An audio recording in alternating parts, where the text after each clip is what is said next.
За сайн байцгаана уу хүүхдүүдээ. Өнөөдөр багш нь та бүхэнд Arsenal тоог тоон шулуун дээр тэмдэглэх гэсэн сэдвтэй хичээлийг бэлтгэж хүргэж байна. За өнөөдрийн манай хичээлийн суралцсан зорилт бол Arsenal тоог тоон шулуун дээр тэмдэглэх жиших төгсгөлгүй үед 10-ын бутархааг энгийн бутархаад шилжүүлэх гэсэн энэ зүйлсийг сурах зорилт төвшүүлж байгаа юм хичээл байна. За тэгээ хичээл маань ерөнхийдөө Arsenal тоог тоон шулуун дээр тэмдэглэх Arsenal тоонуудыг жиших төгсгөлгүй үед 10-ын бутархааг энгийн бутархаад шилжүүлэх гэсэн 3 хэсгээс тогтноо. За видеог үзэхдээ дараах зүйлийг анхаараарай. Юуг сурсан байх ёстой вэ гэдэг зүйлийг сая багш нь зорилтон дээр дэвшүүлсэн зүйлүүдийг маш сайн санах хэрэгтэй. Хичээлээ үзэж байхдаа энэ зорилтоо бол биелүүлэхийн төлөө ингэж анхаарч ажиллах хэрэгтэй юм аа. За мөн видеого та нар маань дахин үзэж болно. Удаашруулж үзэж болно. Ойлгохлоо дахин үзхийг зөвлөж байна багш нь. За мөн видеого үзчихэд бичиж тэмдэглэж аваарай. Зарим газар нь пауз дээр дараа зогсоож байгаа тэмдэглэж авал зүгээр болов гэж багш нь бодож байна. За багшийнхаа тайлбарласантай төстэй бодлогонуудыг бас бодороо сурах чиг дээрээсээ. За хичээлийн 1-р хэсэг маань Arsenal тоог тоон шулуун дээр тэмдэглэх гэх та бүхний сайн мэдэх хэсэг байгаа. За тэгэхээр энэ зүйлийг сэргээхийн тулд багш нь 2 төрлийн асуулт бэлдсэн байгаа. Чи өмнө нь тоон шулуун дээр ямар төрлийн тоонуудыг тэмдэглэж чадах вэ гэсэн.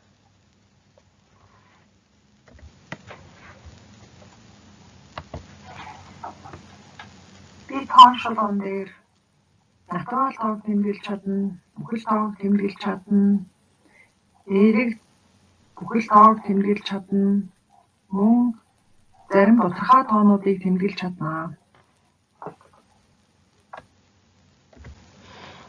За тэгвэл тоон шулуун дээр тоог тэмдэглэхдээ юуг анхаарах ёстой вэ?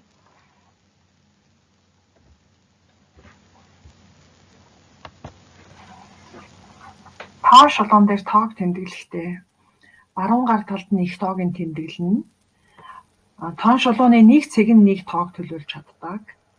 За тэгээд мөн бутархай тоог тэмдэглэхдээ нэг ч хэрчмээ аль болохоор тэнцүү хэсгүүдэд хувааж бутархай тооныхоо утгыг илэрхийлэх цэгийг олж тэмдэглэх хэрэгтэй.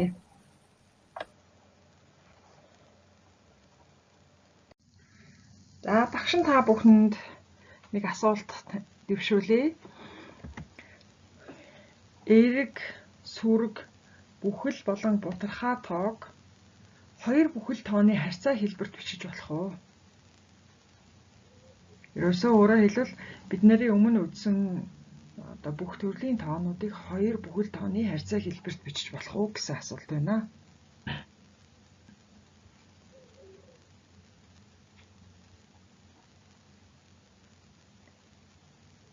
За энэ асуултыг бодож үзсэн байх.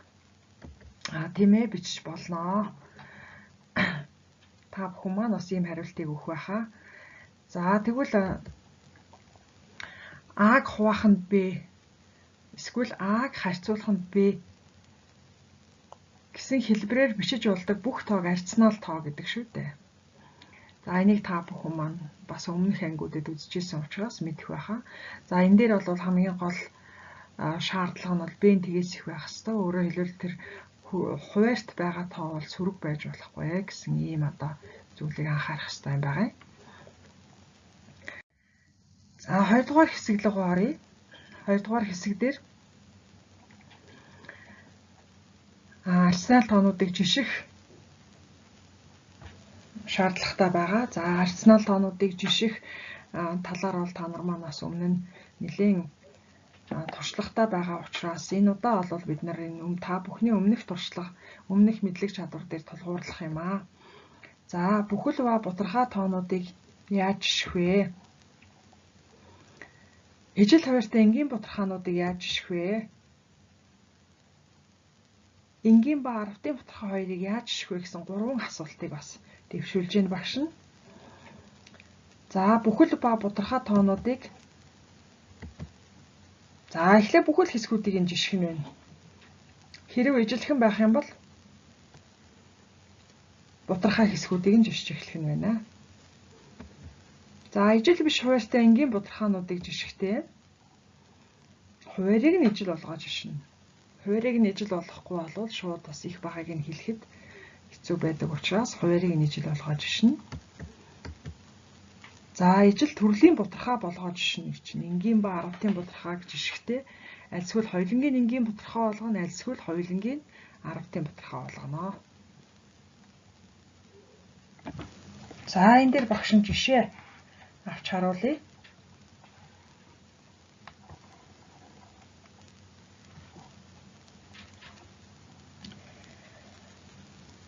За жишээлбэл одоо дөрвөн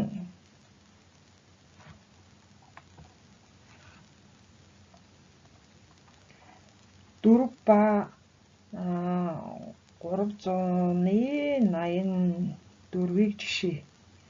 За энэ чинь мэдээж бүхэл хэсэг нь энд 4 энд 3 байгаа юм чинь бүхэл хэсэг ихтэй нэх байж таарна.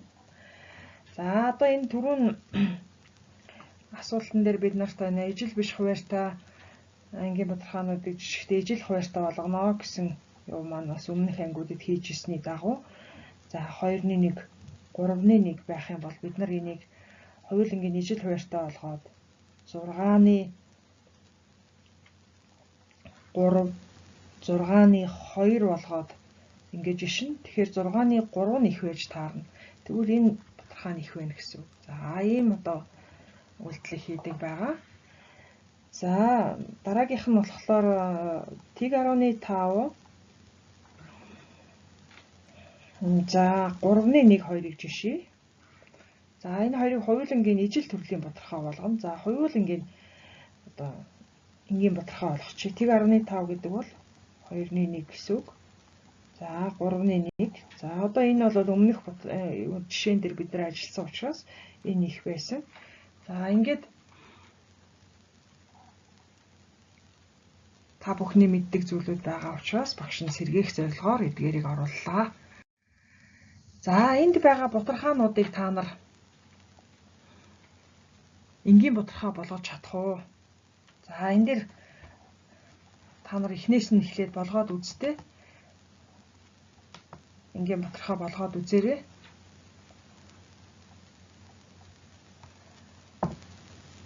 За энэ чинь 1 бүхэл 14 гэдэг чинь 1 бүхэл 14. За энэ чинь 1 бүхэл 14-ийн хураачи 5-ны 2 болчихно. За ингээд дараагийнх нь болохоор 10-ны 6. 10-ны 6 гэдэг чинь хоёулангийн 2 тураачих юм бол 5-ны 3 гэ. За энэ мэдчлэнгээр та нар маань энгийн бутархаа болгож чадах байхаа. За энэ дотроос та нарт энгийн бутархаа болгоход хэцүү одоо ямар бутархаа байна вэ? Багш та бүгднийг хийж үзсний дараа хариулаарай.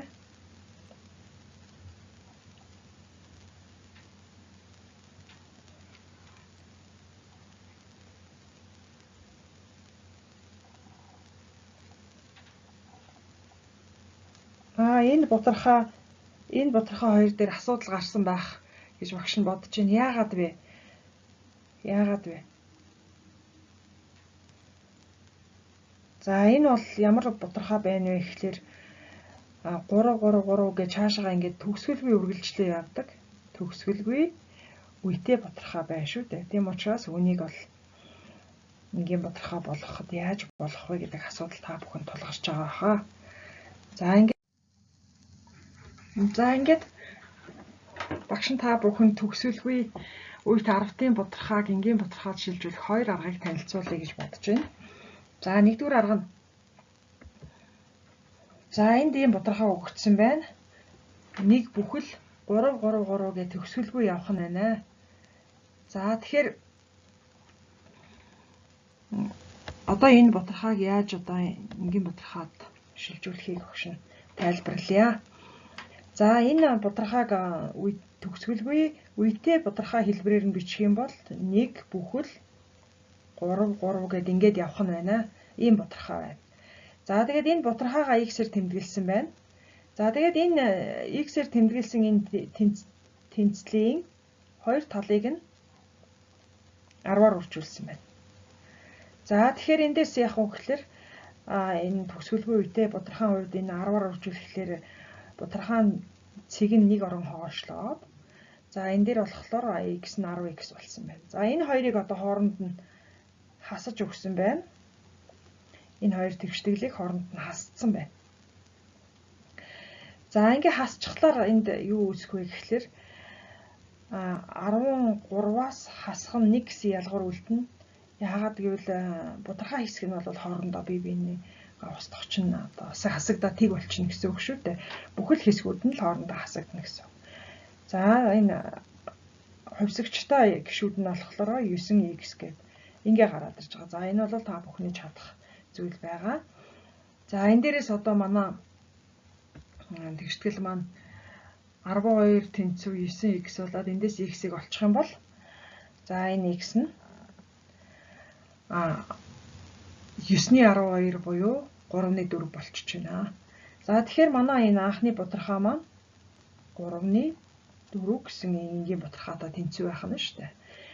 За одоо багш нь та бүхэнд 2 дугаар аргыг танилцуулъя. 2 дугаар арга бол ийм арга байгаа. За мөн энэ бутархаагаа бичээд үзье. Нэг бүхэл 3 3 3 гэдэг ингээд төгсгөлгүй үргэлжлээ явах нь. За энэ бутархаагаа энгийн бутархаад шилжүүлэхдээ бутархаан 6-аас эхэлж зурч аваад за энд байгаа бүх тоонуудыг энэ бутархаан цэг энэ үеийг илэрхийлж байгаа хаалтыг үл хэрэгсээд шууд байгаа цифруудыг ингээд дараалалаар нь биччихдэг. Тэгэхээр 13 гэж бичигдэж байна. Үүнээсээ бутархаан цэг хүртэлх тоогоо бичиж хасаад өгчдөг. За энд бол 1 байгаа.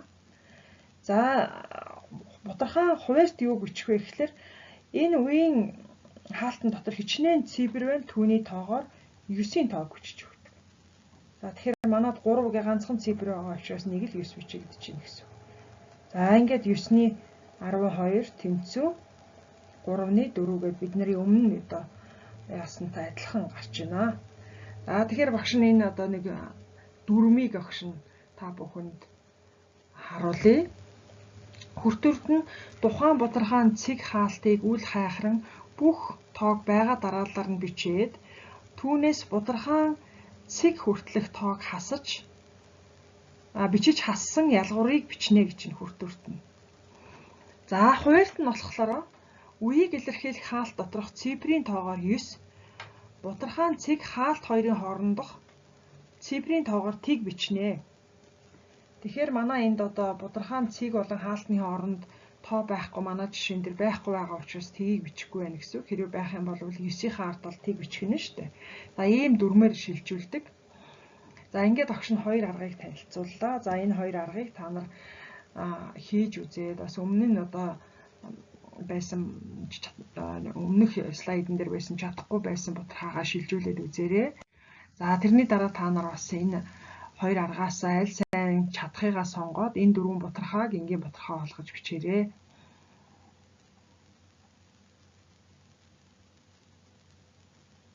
За тэгээд хичээлээ үзэж тэмдэглэж дууссаны дараа багшаас асуух асуулт байвал бэлтгэрэй. Мөн ангийнхантайгаа хилэлцүүлэг дээр юу ярих вэ гэдгээ бас бэлдвэл зүгээр байхаа гэж багш нь та бүхэнд зөвлөж байна. Жишээлбэл 10-ын бутархааг энгийн бутархаа болгохдоо юуг анхаарах хэрэгтэй вэ? Чиний бодлоор аль арга нь хэрэглэхэд илүү хялбар байсан бэ? Яагаад гэдэг дээр одоо тайлбар бэлдэх шаардлагатай байхаа. За ингээд өнөөдрийн хичээл дуслаа. Баяр та.